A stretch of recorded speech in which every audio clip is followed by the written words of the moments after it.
આમાં માળામાં બરાબર ને 108 પારા, પણ આ બધા જોડાયેલા હોય ને એટલે આને માળા કહેવાય. શું?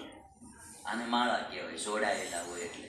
અને આ તૂટી જાય એટલે આ બધા મણકા એક એક વિખાઈ જાય, પછી એને પારા કહેવાય, પછી એને માળા ન કહેવાય. તૂટ ગઈ હે માલા મોતી બિખર ગયે, દો દિન રહે કર સાથ ન જાને કિધર ચલે, એમ એવું થઈ જાય ભાઈ એને.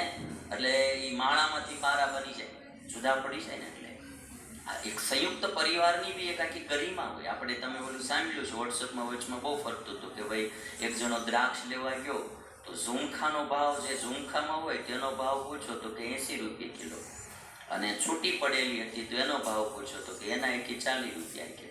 તો કે આનો ભાવ ઓછો કેમ? તો કે આ ઝુમખામાં જ નોખી પડી ગઈ, છૂટી પડી ગયેલી એટલે એનો તરત ભાવ ડાઉન થઈ જાય. એટલે પરિવાર એ સંયુક્ત રહે, પ્રેમથી રહે, એ સારું છે.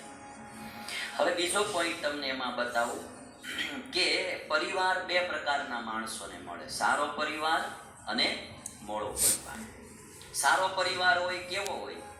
કોઈને સાચું કહેવામાં મજા છે, કોઈને સારું કહેવામાં મજા છે, કોઈને સાચું કહેવામાં. કોઈ કોઈ માણસ એવા હોય ને સાચું કહો ને તો તમને મજા આવે, એને મજા આવે, મને સાચી વાત કીધી હોય એને.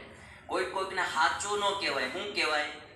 સારું કહેવાય, એને સારું લાગે એટલું કહેવાય, એને સાચું ન કહેવાય. સાચું કહો એટલે મજા ન આવે.